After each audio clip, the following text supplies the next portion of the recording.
নেকির পাল্লায় সবচেয়ে যেটা ভারী নেকি রাখা হবে সেটা হলো সদাচরণ। মনে থাকবে না মনে হয়? আবার বলি, আল্লাহর নবী বললেন যে বিচার মাঠে মোমেন পুরুষ নারীর নেকির পাল্লা, একটা হলো পাপের পাল্লা আর একটা হলো নেকির পাল্লা, পুণ্যের পাল্লা। তো পুণ্যের পাল্লাতে যেটা সবচেয়ে ভারী নেকি রাখা হবে সেইটা হলো মানুষ যে মানুষের সাথে ভালো আচরণ করে এতে যে নেকি পায় সে নেকিটার ওজন হবে সবচেয়ে ভারী। এ কথা মুহাম্মদ সাল্লাল্লাহু আলাইহি সাল্লাম বলেন। ভারী উল্লেখ করতে গিয়ে তিনি 10-5 ভারী বলেননি, হাজারো লাখ গুণ বেশি ভারী। মানে ওই শব্দটাকে বলে ইসিম তাবজিল, যেটা আপনারা বুঝতে পারবেন না। এইভাবে দেখ, এটা মিস করে খাওয়ার উপযুক্ত পানি দিতে হয়, কি তোমরা কি বুঝো না? বলছিলাম যে আমরা একটা হাদিস পেশ করলাম যা রাসূল সাল্লাল্লাহু আলাইহি সাল্লাম বলেছেন যে নেকির পাল্লায় মোমেন পুরুষ নারীর সবচেয়ে ভারী নেকি হলো সদাচরণের নেকি। তো সদাচরণ কি জিনিস? ভালো কথার নাম সদাচরণ, ভালো কর্মের নাম সদাচরণ। লোকে বলে লোকটার স্বভাব ভালো, এই যে ভালো আচরণ।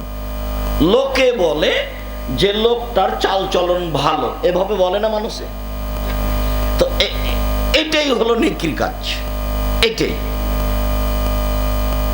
এখানে আর একটা কথা বলে আমরা আমাদের আলোচনায় ধারাবাহিকভাবে আগাই। নেকির পাল্লায় সবচেয়ে ভারী নেকি নয়, তবে ভারী নেকির আর একটা আমল আছে। সেইটা হলো আবু হুরায়রা রাদিয়াল্লাহু তাআলা আনহু বলেন, রাসূল সাল্লাল্লাহু আলাইহি সাল্লাম বলেছেন, কালেমাতানে, দুইটি বাক্য, ইবাদতের দুইটা বাক্য, খাফিফাতানে আলাল লিসানে, মুখে উচ্চারণে হালকা। ওটা কিন্তু ইবাদত, মানে পড়তেই হালকা, আবার পড়ার জন্য অজু লাগে না।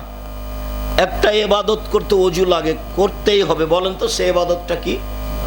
সালাত, নামাজ, সালাত। ও আপনি অজু ছাড়া করতে পারবেন না। আর একটা ইবাদত আছে, ওটা খুব দামি ইবাদত, কিন্তু অজু লাগে না। কি সেটা? হজ। হজ দামি ইবাদত, হজ নয়, দামি ইবাদত। সেম রোজা, সেম। আর আরেকটা ইবাদত আছে তাতে টাকা খরচ হয়। বলেন তো সেটা কি? সেটা হলো হজ। ইবাদত করতে টাকা লাগে, আজীব ইবাদত। ইবাদত করতে টাকা লাগে। তো এই যে আমি দুইটা বাক্য বলবো, এতে পড়তেও ভারী নয়, অজুও লাগে না, টাকাও খরচ হয় না। 1, 2, হাবিবাতানে ইলার রহমানে, বাক্য দুটি রহমানের কাছে প্রিয়, অতীব প্রিয়। সাকিলাতানে ফিল মিজানে, আর বিচার মাঠে দাঁড়ি পাল্লায় এই বাক্য দুটি ওজনে ভারী। সেটা হলো সুবহানাল্লাহি ওয়া বিহামদিহি, সুবহানাল্লাহিল আযীম। কোনো বার নেই, যার যা মনে লাগে, যে যেমন পারে সে তেমন বলে নিবে। বলছে যে ফাঁকা পেয়েছিল, কেউ দেখেনি, জিনিস যা পেয়েছে একবারে ব্যাগ ভর্তি করে নিয়ে। তো ফাঁকা পেয়েছেন, আপনি ব্যাগ ভর্তি করে নেন। সেটা কি? সুবহানাল্লাহি ওয়া বিহামদিহি, সুবহানাল্লাহিল আযীম। কেউ যে সহজে ব্যাগ ভর্তি করতে চায় না এ কথা ঠিক নয়। কেউ ব্যাগ ভর্তি করতে চায় না এ কথা ঠিক নয়। বহু মানুষ করছে, আমি আর আপনি ফাঁকে আছি। বহু মানুষ পৃথিবীতে করছে, আমি আর আপনি ফাঁকে আছি। আমি করি নাই, সেই জন্য পৃথিবীতে কেউ করে না, এই হিসাব ভুল।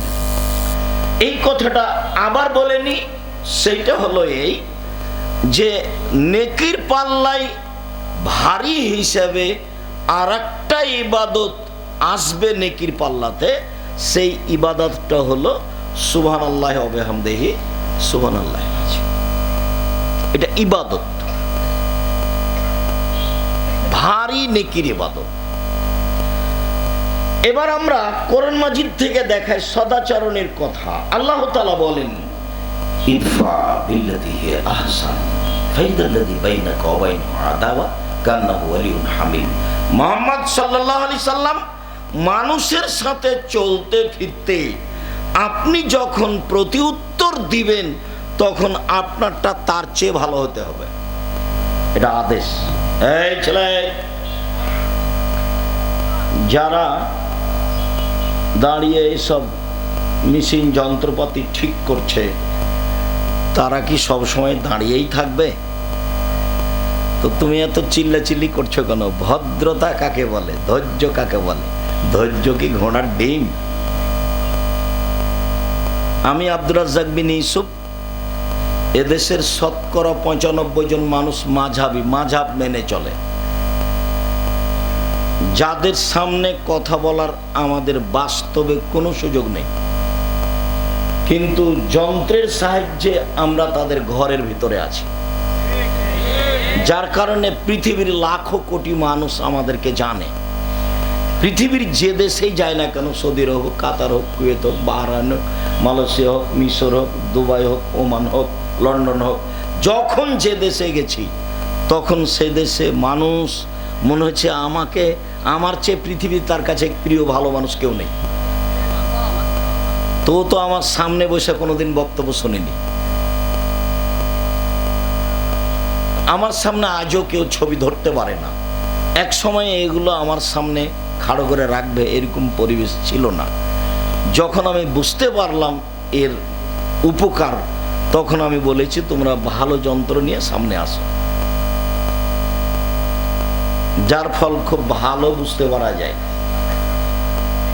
ওমান গেছি তো সন্দীপের এক ছেলে, তার নাম হাবিব, ও বলছে যে আপনি আসবেন বলে আমার গাড়িটা 4 দিনের জন্য আপনার নামে অক্ষ করেছি।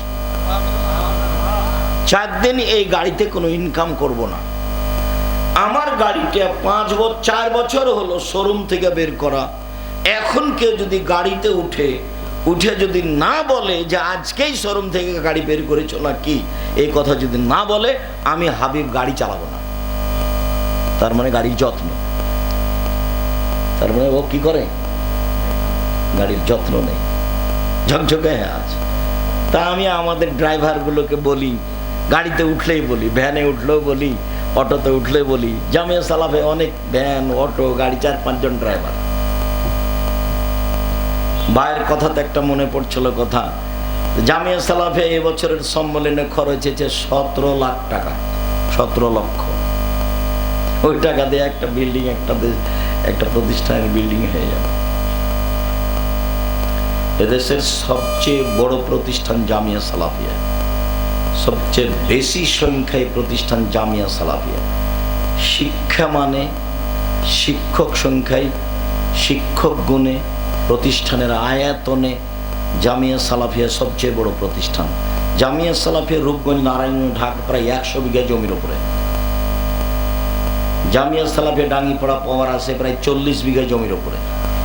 জামিয়া সালাফিয়া যেটা মহিলা শাখা হতে যাচ্ছে রাজশাহীতে, সেটা প্রায় 60 বিঘা জমির উপরে, যার 40 বিঘা পুকুর। যেটা জামিয়া সালাফিয়া দিনাজপুর, সেটা 20 বিঘা জমির উপরে। আরো যেটা ময়মনসিংহে কিনা হয়েছে, যেটা আপনার ফেনীতে, যেটা যশোরে, যেটা কুষ্টিয়ায়, কাছাকাছি সব 19-20।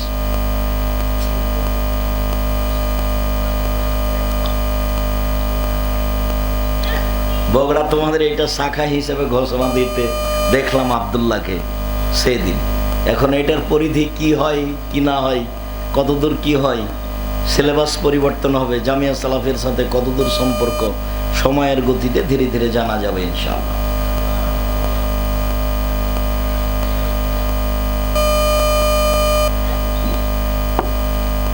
জামিয়া সালাফিয়া ছাত্র আছে প্রায় 5000, শিক্ষক শিক্ষিকা 300 জন, বেতন লাগে প্রতি মাসে 32 লক্ষ, প্রতি মাসে 32 লক্ষ টাকা বেতন লাগে।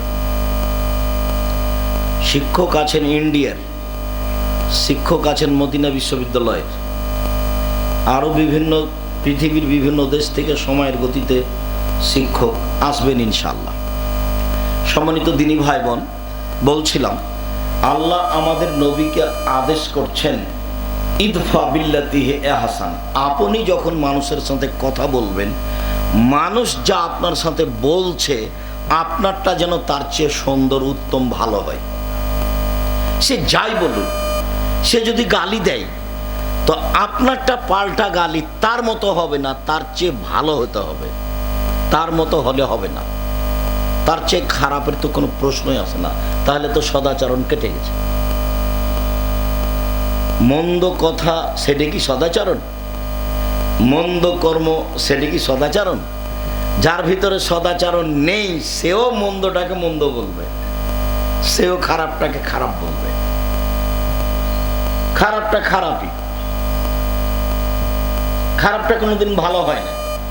তার বাস্তব দেখলে আপনাদের বিগত সরকারকে দেখবেন, আমার মনে হচ্ছিল যে রাস্তাঘাট গাছপালা সবই এ দল করে।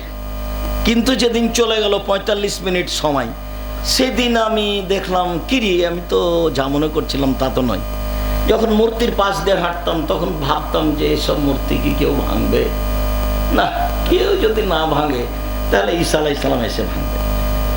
তার মানে ঈসা আলাইহিস সালাম যেদিন আসবেন সেদিন কোনো উঁচু কবর থাকবে না, সেদিন কোনো মূর্তি থাকবে না, সেদিন শুকর সোর থাকবে না, সব হত্যা করা হবে। সারা পৃথিবী জুড়ে কোনো কবর থাকবে না, সব ভেঙে দেবে। সেদিন শাহজালালের কবর সিলেটের এমনি ভেঙে দেবে। সেদিন কেউ রক্ষা করার থাকবে না, তার আগে কেউ ভেঙে দিতে পারে। এই ছেলেটা বলছে তার আগেই ভাঙবে, হতেই পারে, স্বাভাবিক, হওয়াই স্বাভাবিক। ও তো আল্লাহর নবীর আদেশ, ও তো আল্লাহর নবীর আদেশ, ভাঙতেই হবে, এটা আল্লাহ রাসূলের আদেশ।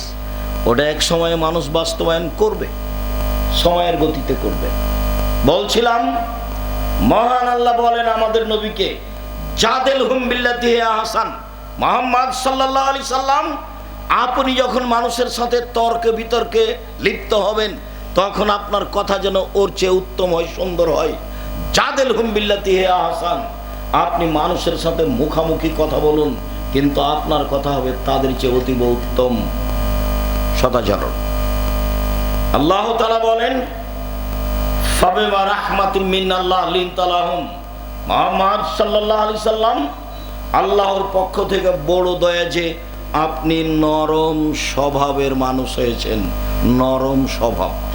ওয়ালাউ কুনতা ফাদ্দান গালিযাল কলব, যদি আপনি কঠোর স্বভাবের মানুষ হতেন